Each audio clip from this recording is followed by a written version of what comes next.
Don Gabriel Cifuentes, buenos días. Muy buenos días para usted, para Carlos y para toda la audiencia. Arrancamos para estar claros con la noticia. Don Carlos Barragán, muy buenos días. Juan Camilo, ¿qué tal? Muy buenos días. Bueno, arrancamos por supuesto con el tema polémico de la semana, tiene que ver del fin de semana.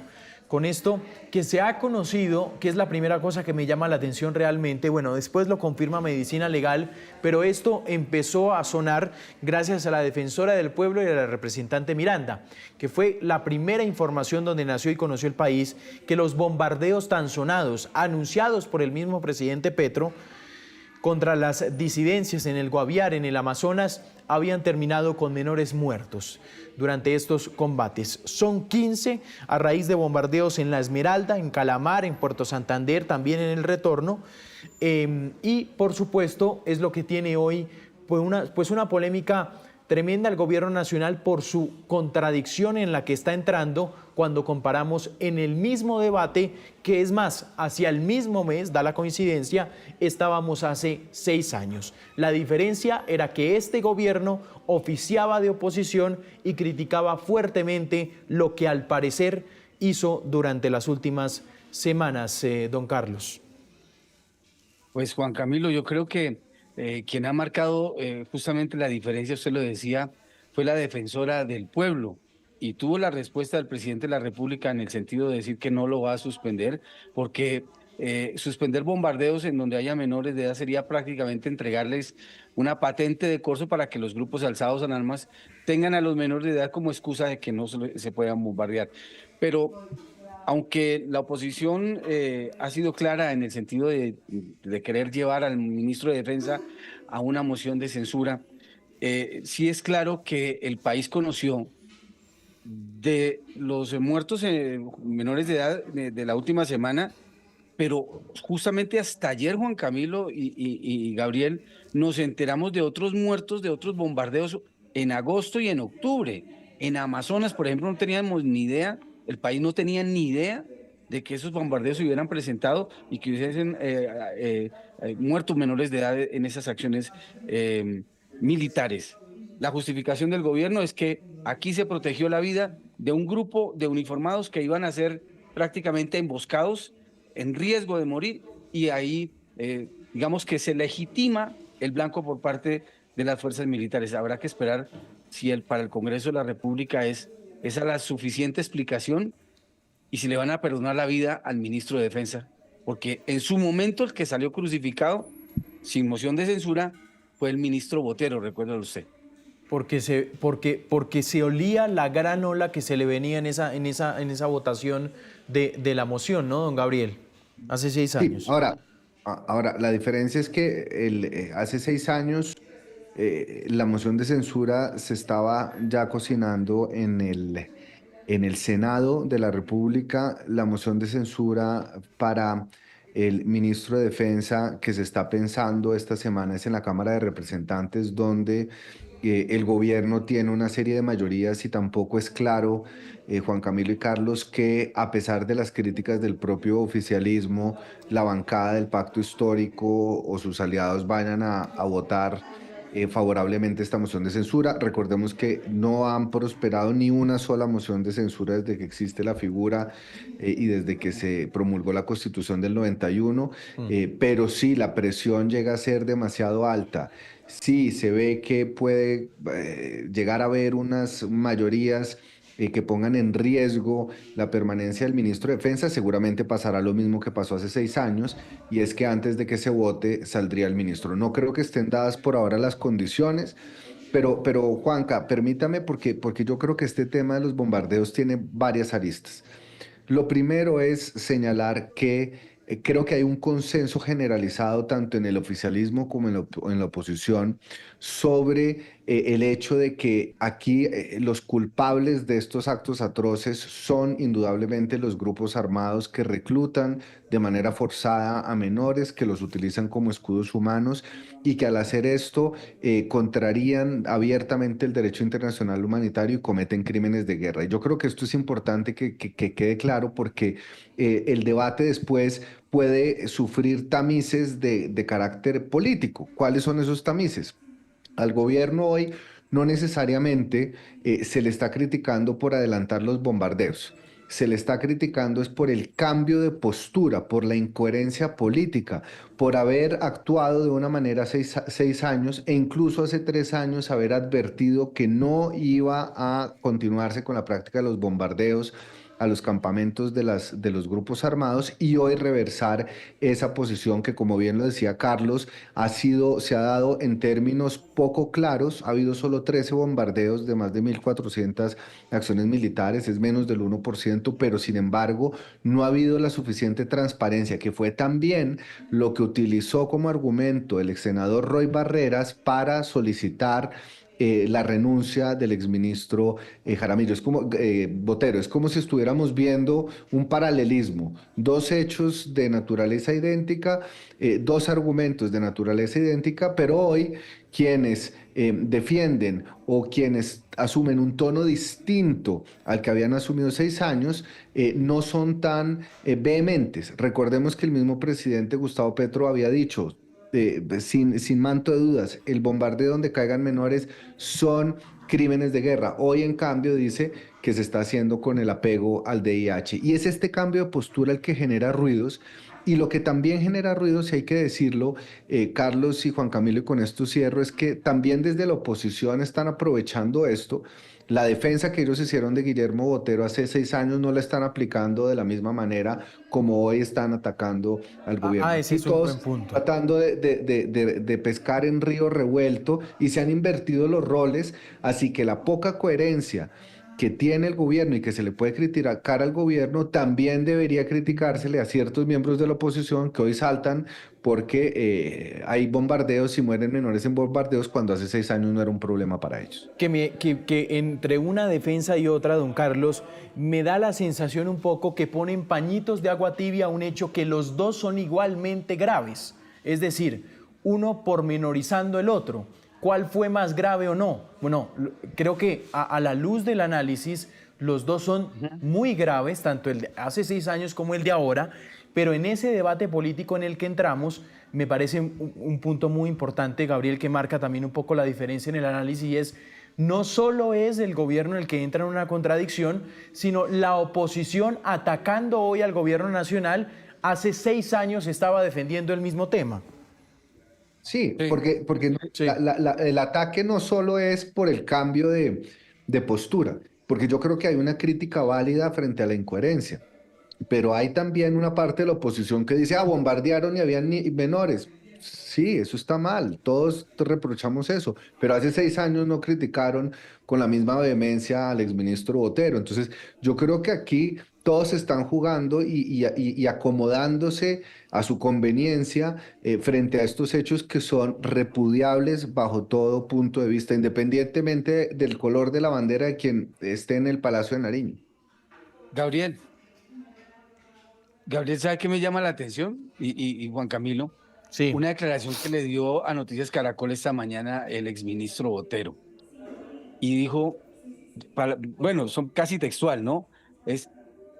Pareciera que lo más absurdo que puede suceder en este momento es que al ministro de Defensa lo lleven a una moción de censura por algo que tenía que hacer. Oiga, ¿quién? Botero defendiendo No el actuar, coincidiendo, claro. obviamente, obviamente del ministro Pedro Sánchez. Pero yo creo que aquí también hay que hacer un examen y el país tiene que entenderlo así, Gabriel y Juan Camilo. Es cómo se hace un bombardeo. Es decir, yo le cuento a quién, a mi comandante de fuerzas militares, que hay un blanco que está definido, que es legítimo y que puedo darle justamente en la médula espinal, cuando se habla de cabecillas. Aquí la operación era distinta, que era proteger soldados, que decía el ministro de Defensa, prácticamente iban a ser copados y se los iban a comer. En el argot popular se habla así. Bueno, para que usted pueda hacer un bombardeo, Juan Camilo, y Gabriel me corregirá, usted tiene no solamente que mirar el daño colateral que puede provocar, quitar a la población civil de ese sitio, que no hayan casas circunvecinas, bueno, una serie de requisitos que incluso pasan por un visto bueno de la Procuraduría General de la Nación. Decir, ok, sí, puede ser un blanco factible y digamos que se avala de alguna manera la operación, pero es en última el jefe de Estado o el presidente de la República quien dice, háganlo. Aquí creo que estamos viendo, o la oposición quiere que se haga énfasis en que fue el presidente Petro el que dijo, háganlo. Yo creo, Carlos, y si me permite, Juan Camilo, porque creo que Carlos ha dado en un punto medular de la discusión. Aquí no es que un día un piloto se levante, se monte en un avión y suelte unas bombas.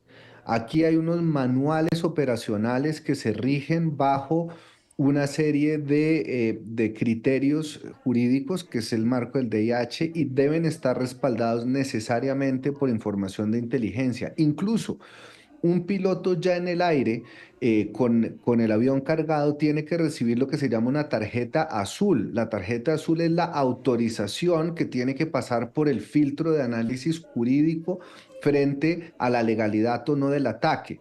¿Qué dice el derecho internacional humanitario, Juan Camilo y Carlos?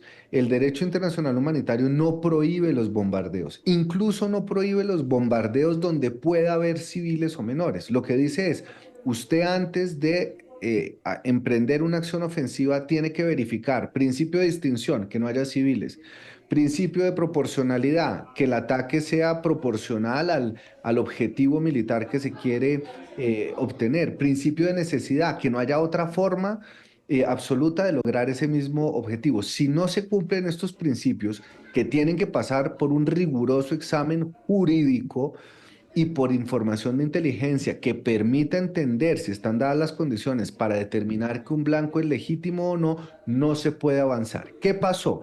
Y esto es importante echar un poco de historia.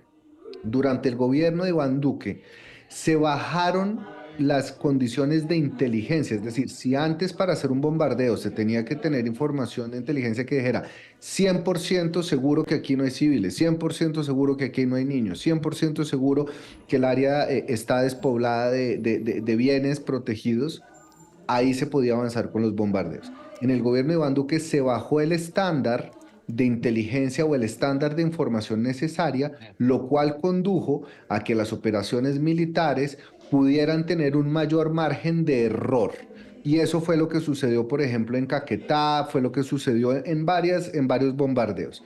Cuando llega el gobierno, el presidente Gustavo Petro se dice, no señores, aquí se va a volver a tener el estándar del 100% para poder autorizar los bombardeos. ¿Qué pasa? Que lo que nosotros vimos este fin de semana es que evidentemente no se respetó el mismo estándar que el gobierno del presidente Gustavo Petro le impuso a las operaciones militares y que si bien podría justificarse bajo el derecho internacional humanitario la necesidad de esta acción porque estaba en riesgo la tropa, porque había un cabecilla muy importante, porque era un objetivo de alto valor estratégico, que es como se dice en el derecho internacional, lo que pasa es que se está viendo, y lo advierte además la defensora del pueblo, que los riesgos de afectar a la población civil son muy grandes y el presidente Petro no está teniendo en cuenta los mismos estándares que él prometió cumplir. Y es ahí donde está el meollo del asunto, con un agravante, y es que al anunciar que no habría bombardeos con menores en los campamentos, obviamente estos criminales, estos bandidos, estos desalmados, que son los culpables de que esto ocurra, cogen a los menores como escudos humanos para evitar justamente esta clase Pero, de acciones. Gao, ¿Qué se uno de viene, los... Juan Camilo? Sí. ¿Qué se viene? Y con esto acabo. Se viene un debate fuertísimo. ¿Los bombardeos son o no necesarios? ¿Los bombardeos pueden hacer parte del portafolio de acciones para garantizar la seguridad? ¿Cuál va a ser la posición de los candidatos en la próxima campaña frente a un tema que es fundamental y que en la historia de Colombia sirvió para diezmar a los grupos armados? Cuando entraron en operación los bombardeos y las fuerzas aéreas a intervenir en el conflicto, fue el punto de quiebre de la guerra en Colombia. Ese es un tema que se va a tener que debatir en la próxima campaña política, sin criterios de oportunismo político. Esto es un tema jurídico, es un tema estratégico y es un tema medular dentro de las políticas de seguridad del Estado. Pero una cosa ahí, don Carlos y Gabriel, y es, el ministro de Defensa, Pedro Sánchez, dice, un menor armado es combatiente. Le ha puesto el rótulo desde esta mañana. Y a partir de ahí empieza a desglosar su argumento para defender el bombardeo y dice que un menor armado combatiente es bombardeable. ¿Hasta qué punto hay verdad en esa tesis? Porque hoy Camilo González Pozo, que vamos a hablar en segundos en el análisis, dice que es una teoría de la cual viene peleando hace 5 años el ministro de Defensa, porque ha tenido la misma teoría desde que no era ministro, sino era general, y que es una teoría que ha chocado inclusive con organizaciones como Indepaz. Es decir, ahorita van a ver la entrevista y vamos a ver la charla para desglosar un poco más ese argumento, pero están diciendo los analistas, es decir, don Carlos, esa teoría de la que parte el ministro es equivocada. Pues él está defendiendo, Juan Camilo, la teoría con la que, la doctrina con la que él fue general de la República. Es que un general de la República no se hace en 2, no en 3 o en 4 años, se hace en un estudio de más de 25 años, o sea, la preparación académica y militar de Pedro Sánchez es la del mismo militar que tuvimos hace 4 años en el gobierno y que defendía los bombardeos y que defendía, digamos que el blanco legítimo. Es que, Gabriel, creo que ahí hay que hacer un énfasis muy claro, y es lo que para los militares hoy es considerado un blanco legítimo, porque ellos dicen que el menor, aunque sea menor de edad, o el adolescente, porque ahora le quieren meter niños, niñas y adolescentes como si fueran 13 estándares distintos, no, son menores Adolescente de 12 años, ¿no? Nuestra Constitución dice que todos los que tengan menos de 18 son menores de edad. Pero él está siendo coherente. Yo pienso que Pedro Sánchez, en el fondo, es coherente con lo que él aprendió de la guerra durante los últimos 30 años o desde que fue general de la República. Y creo que con eso se va a ir hasta el final e incluso en un debate en el Congreso de la República. Y una parte que yo quiero dejarle ahí a Gabriel y a usted, Juan Camilo, es: ¿no será que la oposición lleva este debate a la Cámara de Representantes para evidenciar la doble cara del gobierno nacional frente a una cosa y frente a otra? Es decir, ponerlos al descubierto, independientemente de que se hayan presentado la muerte de estos menores de edad o salvado la vida de los soldados. Poner en evidencia este de doble rasero, Gabriel. Esa es una tesis tentadora, pero si ese fuera el objetivo, yo lo hubiera llevado al Senado.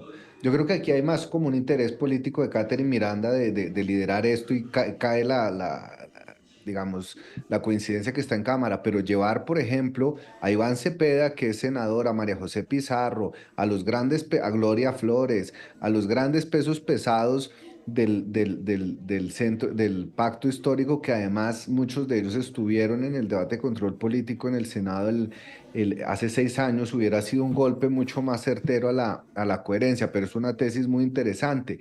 Yo además quiero señalar una cosa, Carlos y Juan Camilo.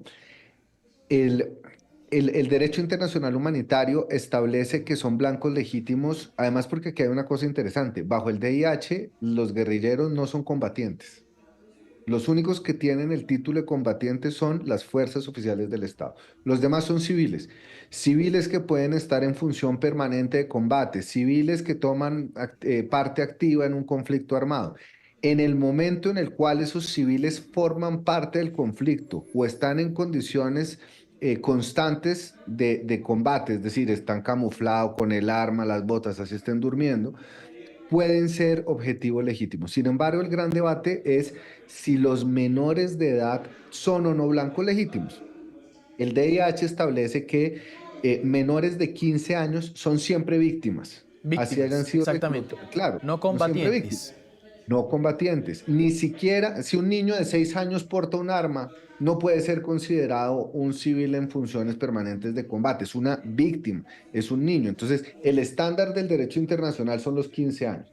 Si uno asume ese estándar, que es el crimen de guerra y reclutamiento forzado, se debería entonces también asumir ese mismo estándar para interpretar que si hay un menor de 15 años, de 14 años, en las filas, no puede ser considerado como un combatiente, debe ser considerado como un civil y por ende el Estado debe tomar todas las medidas necesarias, no solo para evitar su reclutamiento, sino para que en las actividades ofensivas se minimice el daño.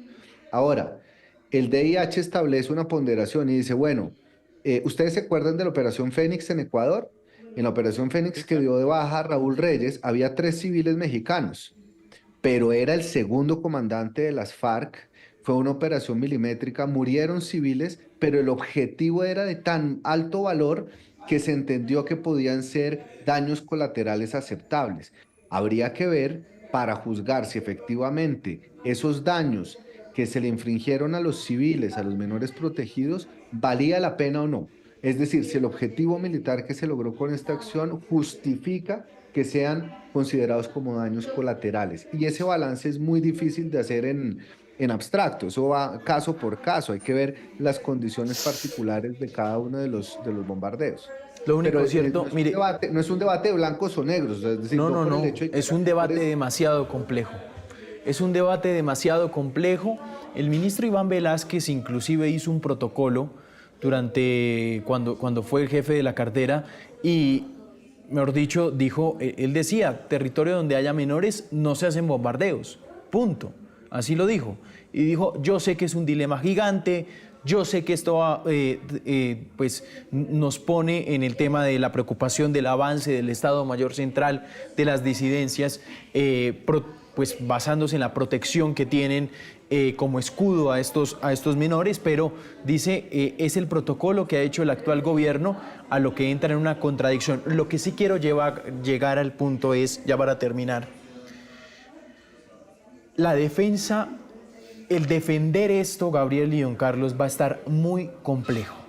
Va a estar muy complejo por el antecedente de hace 6 años, porque ya lo hemos escuchado en las entrevistas, hoy al almirante, al ministro de Defensa en radio, y la explicación es enredada. Es decir, ellos saben que aquí la defensa no va a estar para nada fácil y vamos a ver entonces los debates de moción de censura que surtan de aquí al futuro. Ya hoy se va a radicar uno con Catherine Miranda y vamos a ver qué tanto va a prosperar. Voy a cerrar ya con un tema, tiene que ver, me gustaría preguntarles a los dos, don Gabriel, arranco con usted, ¿cómo ve la intención de diálogo entre Nicolás Maduro y el presidente Trump? El señor Maduro le responde face to face, ¿no?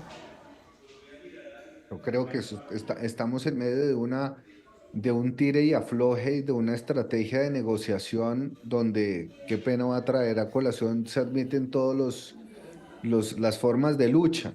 Es decir, si hay intención de diálogo, usted no fondea un portaaviones poderosísimo en el Caribe, ni hace un despliegue de fuerzas de esas magnitudes.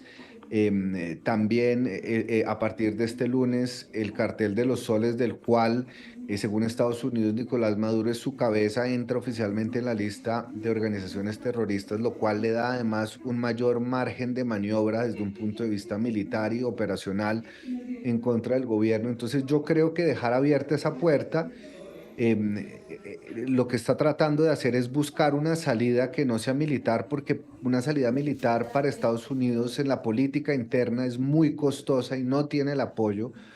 Entonces Donald Trump lo que está tratando de hacer es el último intento por sacarlo a las buenas para que se retire del gobierno, pero ya tiene listo el plan B, ya tiene listo el garrote por si acaso esa salida conversada no se da. Y además también una pregunta que habría que hacerse, Juanca, es ¿en qué condiciones se va a dar esa conversación? ¿En las condiciones que quiera Trump o en las condiciones más favorables para Maduro? Yo dudo mucho que sea una conversación entre iguales y creo que esa conversación va a ser más bien una imposición de condiciones para la capitulación de Maduro, so pena de que sigan las acciones militares e incluso con la amenaza de que pueda haber una acción de cualquier otro tipo que lo remueva del poder.